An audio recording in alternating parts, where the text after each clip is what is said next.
আজকে একটা গুরুত্বপূর্ণ নিয়ে হাজির হয়েছি। দয়া করে পুরো ভিডিওটা দেখবেন। ভিডিও দেখার পরে অবশ্যই মন্তব্য করে যাবেন। আজকের ভিডিওর টপিক হচ্ছে আমাদের যে বিসিবির নির্বাচক প্যানেল আছে তাদের যোগ্যতা এবং তাদের নির্বাচনের যে প্রক্রিয়াটা আছে সেই প্রক্রিয়াটা নিয়ে। বেশি কথা বলবো না, বেশি কথা না বলে ভিডিওটা শুরু করি। দেশটা নতুন করে স্বাধীন হয়েছে, খুব বেশি দিন হয় নাই। দেশটা নতুন করে স্বাধীন হওয়ার পর অনেক জায়গায় আমরা অনেক ধরনের সমস্যা দেখতে পাচ্ছি এবং প্রায় সব কিছুকেই নতুন করে ঢেলে সাজানোর একটা প্রচেষ্টা হয়েছে। সেটার জন্য বিসিবিটাও ব্যতিক্রম না, বিসিবিকেও ঢেলে সাজানোর একটা প্রক্রিয়া হয়েছে। বিসিবিতে আগের যে নির্বাচক প্যানেল ছিল সেটাকে পরিবর্তন করা হয়েছে।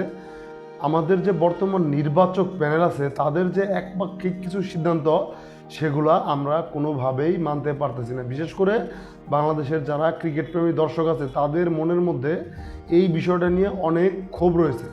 এখন বলি ক্ষোভটা কেমন।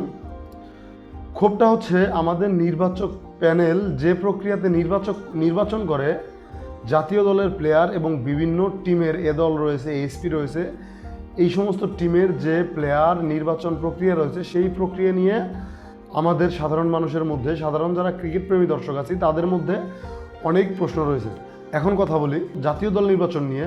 বাংলাদেশের দল নির্বাচনের শুরু থেকেই যে কন্ট্রোভার্সিটা হয়, আমাদের যেগুলো ভালো খেলোয়াড় আছে তাদেরকে অনেক সময় দলে নেওয়া হয় না, বসিয়ে রাখা হয় এবং দুই একটা ম্যাচ সুযোগ দিয়ে তাদেরকে বাদ দিয়ে দেওয়া হয়। আবার কিছু কিছু খেলোয়াড়কে দলে ইনক্লুড করা হয়, তাদের দলের যে পারফরমেন্স সেই পারফরমেন্স নিয়েও সাধারণ মানুষের অনেক কথা থাকে। এখন কথা বলতেছি বাংলাদেশ এ দলকে নিয়ে। এখন এ দল অস্ট্রেলিয়াতে, এ দলের কিছু খেলা আছে, তারা সেটা খেলতে অস্ট্রেলিয়াতে যাবে, ভালো কথা। কিন্তু এ দল নির্বাচনের জন্য যে খেলোয়াড়গুলোকে বিসিবির নির্বাচক প্যানেল যে খেলোয়াড়গুলোকে পাঠাইছে তাদের মধ্যে একটা খেলোয়াড়কে নিয়ে বেশিরভাগ মানুষেরই দ্বিমত রয়েছে। ধরেন নাইম শেখকে পরবর্তী দুইটা সিরিজ সুযোগ দিল, শ্রীলঙ্কার বিপক্ষে এবং পাকিস্তানের বিপক্ষে দুইটা সিরিজে সে ভীষণভাবে ফ্লপ হয়েছে, যেটা কেউ তার খেলার যে ধরন, খেলার অ্যাগ্রেসিভনেস বা খেলার যা কিছু আছে তার কোনোটাই সাধারণ মানুষ বলি কেউ সেটা পছন্দ করে নাই। কিন্তু তারপরেও তাকে জোর করে এ দলে ঢুকিয়ে অস্ট্রেলিয়াতে পাঠানো হয়েছে, যাতে যদি সে ন্যূনতম একটা পারফরমেন্স করে যাতে তাকে আবার এশিয়া কাপের দলে ইনক্লুড করা যায়, এই সমস্ত চিন্তা ভাবনা নিয়ে। যাই হোক, সেটা যে তাদের যে চিন্তা ভাবনা এর মধ্যে কোনো ভালো কিছু নাই।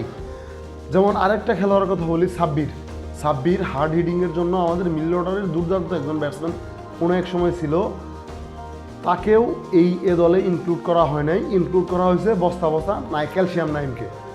তার টি-20 খেলার জন্য শর্ট সিলেকশন, তার টি-20 খেলার জন্য একটা খেলোয়াড়ের মধ্যে যে অ্যাগ্রেসিভনেসটা থাকে, বডি ল্যাঙ্গুয়েজটা থাকে, তার কোনো কিছুই আমার মনে হয় তার মধ্যে নাই। তারপরেও তাকে আবার সুযোগ দেওয়া হচ্ছে, বারবার সুযোগ দেওয়া হচ্ছে। কিন্তু যে সমস্ত খেলোয়াড়গুলো আমাদের সম্ভাবনাময়ী তাদেরকে কোনোভাবেই কোনো খেলায় সুযোগ দেওয়া হচ্ছে না। এই জিনিসটা কেন? দেশটাকে ঠিক করার জন্য সাধারণ মানুষ আন্দোলন করছে, ছাত্ররা আন্দোলন করছে, বিসিবিকে চেঞ্জ করার জন্য কি আবার সাধারণ মানুষকে আন্দোলনে আনতে হবে? এই নির্বাচন প্রক্রিয়ার সুষ্ঠু একটা জিনিস মানুষের সামনে উপস্থাপন করা উচিত। কেননা নির্বাচন প্রক্রিয়াটা কিভাবে হয়, কিসের মাধ্যমে হয়, এই জিনিসগুলো সাধারণ মানুষ কোনোভাবেই জানে না।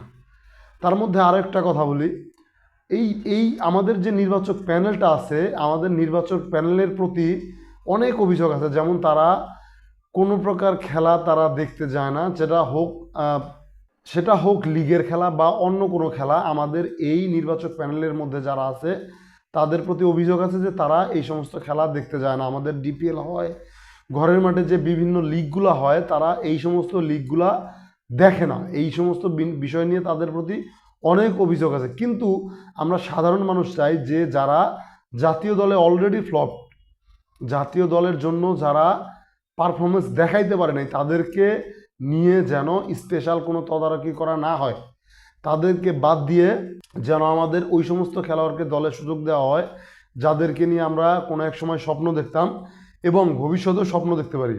যাই হোক, আর বেশি কথা বলবো না, এই পর্যন্তই আজকের ভিডিও শেষ করছি। দয়া করে আপনাদের নিজস্ব মতামত আমার কমেন্ট বক্সে জানাবেন এবং ভিডিওটা ভালো লাগলে অবশ্যই শেয়ার করবেন এবং আমার চ্যানেলটাকে সাবস্ক্রাইব করবেন।